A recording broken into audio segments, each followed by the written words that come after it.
I just felt a bit inspired to make this video just because coming from a pencil neck, I just want to provide some value for other pencil necks, okay?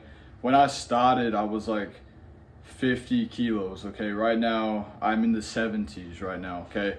I was almost up to 74, but then over the last 2 weeks, I actually dropped like 3 to 4 kilos just because of stress of a new job. It's just, and life, it's just been very stressful. So that's actually going to be my first tip if you're trying to pack on some size, gain some muscle mass, pack on some strength, okay, is that you have to understand how cortisol is going to impact your gains and your weight. Is that if you're very stressed out, it's basically you're just gonna drop weight. That's just the easiest way I can explain it. You're just gonna drop weight. You're gonna burn up all that weight, put your body in a catabolic state, where that basically means your body's going to use your gains as fuel so that it can survive, okay?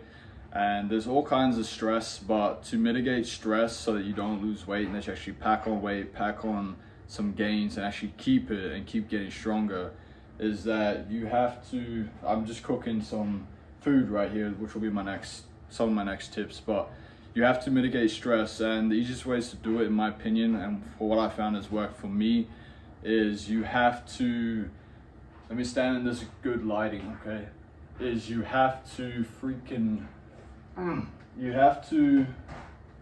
sorry, the cat's tweaking, make sure you are in a surplus calories. I find that if I hit 400 grams of carbs and at least basically hit that, I'm pretty good. I'm not gonna like drop in weight. So you wanna like do the boring, tedious thing of like tracking your food, tracking your calories, but I don't wanna just say like, oh, count your macros or whatever. I wanna say that you need to figure out how many grams of carbs you need to keep your glycogen levels topped up. And personally, I find it best when I'm eating at least 400 grams of carbs per day.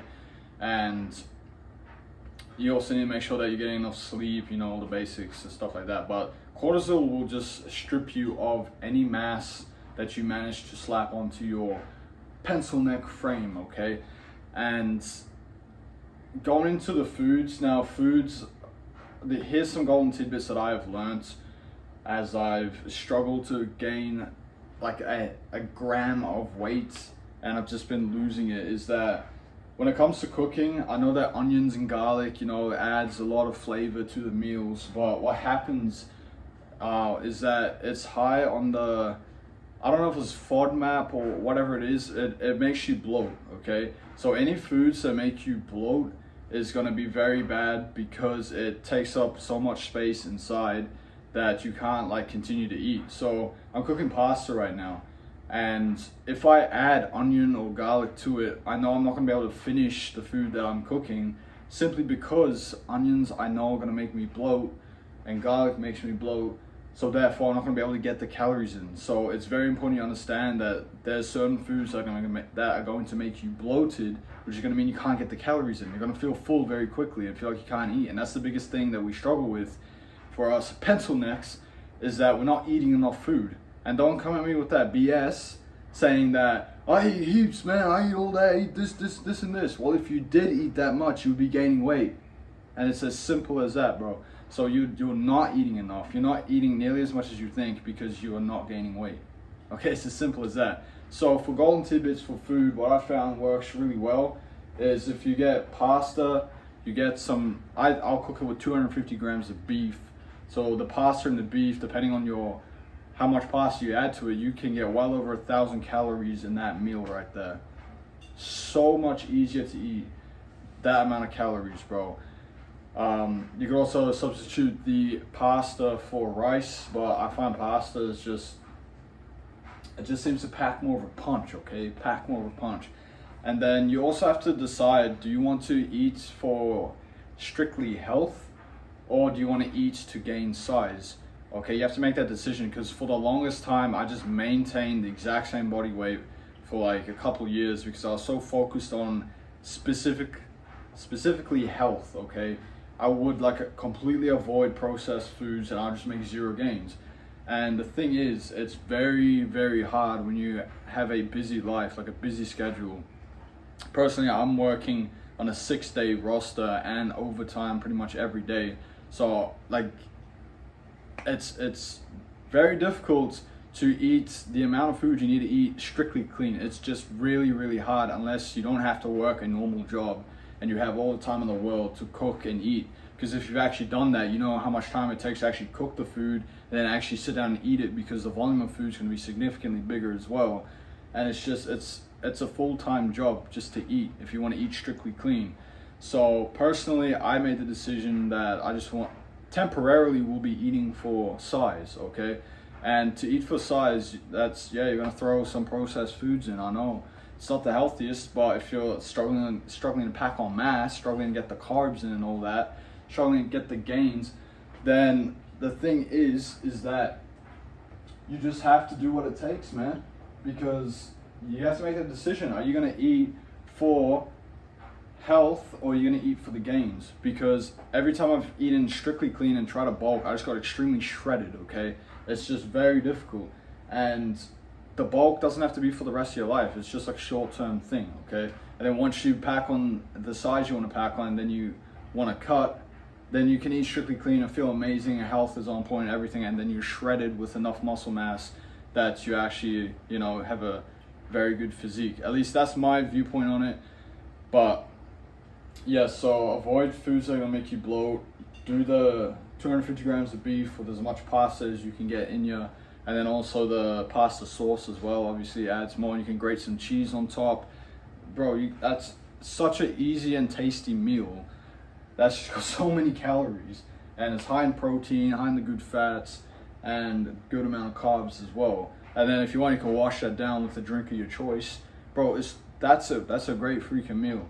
And then the mass gainer shakes, the homemade mass gainer. Don't do the processed mass gainer like that you can order online. I'll show you. I want to avoid showing the brand, but like the actual, like, I bought mass gainer. I was drinking this stuff for like a couple months. Yes, I packed on insane amount of strength and size, which I've lost. As I've said, I started a new job. It's been extremely stressful, but yeah, that works. But I'm saying don't do that. Just do the homemade version. You just throw some oats, bananas, some protein powder, some peanut butter, some milk, and your creatine in there, bro. You just suck that down. That's like 1,000 calories, high protein as well. It's just when you're pressed for time, like, I just eat for convenience at this point. Like, I'm just eating to gain, okay? Eating to gain, and because I want to hit a 200 kilo deadlift, bro, I gotta make sure that I am recovered for each session. So, what's another tip is that for dessert, bro, cheesecake, man. I stole this tip from the strongman, okay? I was like researching strongman diets just because I was struggling so hard to gain weight. I'm like, how did these guys eat so much food? They eat like 10,000 calories a day and they're packing on sheer size and all that. I'm like, let's see if we can get some golden tidbits out of this. So I like watched what they would eat. Obviously, I'm not trying to eat 10,000 calories, and neither are you, unless you're a top 1% freaking strongman athlete or whatever. But a lot of them eat cheesecake. And cheesecake, bro, is delicious. And if I eat cheesecake the night before and I go train in the morning, bro, I'm strong. I'm strong because glycogen levels are topped up. No, it's not that healthy, but if you're training, you're at least using it as fuel, okay? So, what else would I say? Obviously, make sure you're hydrated, and yeah, man. Those are gonna be my tips right now. I'm experimenting with like pump agents such as L-citrulline, L-arginine, some pink Himalayan salt and all that.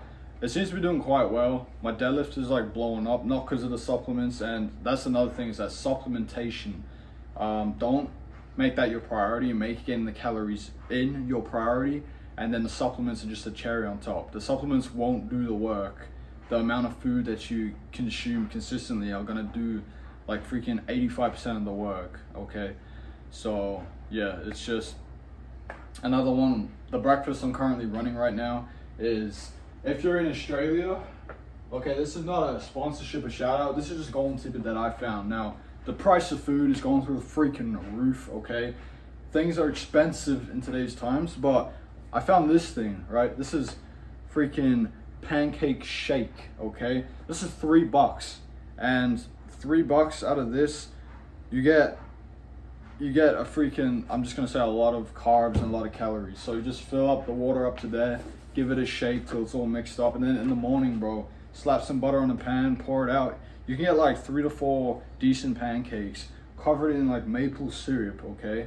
And then on the side, have like 5 eggs and wash that down with like freaking cup of orange juice. Bro, that's what I'd be running in the mornings as well. And then a cup of coffee as well.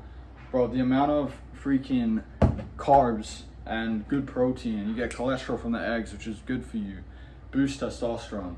And that's coming from someone who has tested his testosterone levels, and I am at, I believe it was 900 nanograms per deciliter. And I'm telling you, bro, you gotta eat the eggs and you gotta eat all that red meat, okay? That's very important. So yeah, that's been my breakfast, and I walk 20,000 steps a day, so I need these freaking calories, okay? With the job that I do, I'm a sales cadet at a dealership, so I'm like sprinting back and forth all freaking day. And sometimes I'll go like 7 hours without eating anything, just because this is how sales jobs work, okay? Is that it's not a normal job. So when you eat, bro, you gotta eat, okay? So yeah, man, the pasta and the beef, huge calories, very, very tasty meal. The breakfast, stack of pancakes with the maple syrup and butter, and then 5 boiled eggs is what I normally do. Boiled eggs are way easier and quicker to eat, in my opinion. And it's easier to eat because you just take a bite, sip something, whatever drink it is, and then swallow it, okay? Chew it up, swallow it like that. Bite number 2, that's entire egg. Sip something, swallow it, done. So, and then do the homemade mass gainer shakes for when you're pressed on time. And yeah, that's essentially it, bro. Like, freaking pack it on the sides. Hydration's important. And yeah, I personally do try my best to do Bulgarian style training, so I'm focusing on deadlifts and deadlifts only. So like every day I will hit a PR, and then I'll call it there, and then the next day or 2 days later I'll try to beat that PR. That's what's fun for me. Make sure your training is actually fun. You want to enjoy training. You want to be excited for it. If you're not excited to train, then why are you doing it, bro? It should excite you. You don't have to follow the most scientifically best program in the world, okay? Are you excited for it? And that's what's helped me with some of my gains, okay? I know I'm not the biggest guy, and like I said, I lost almost 5 kilos, but I am regaining the gains, okay? So yeah, my deadlift is freaking blowing up. Like, it's crazy. So I don't know why, I just felt motivated to share this. And if you want to keep up with my PRs, just check out my shorts. I just make this channel for fun, just because if I'm gonna lift and I hit a PR, I'm gonna film it and I might as well just post it, maybe inspire other pencil necks. So yeah, man, road to 200 kilo deadlift. Let's freaking go. I hope this helps you out, man.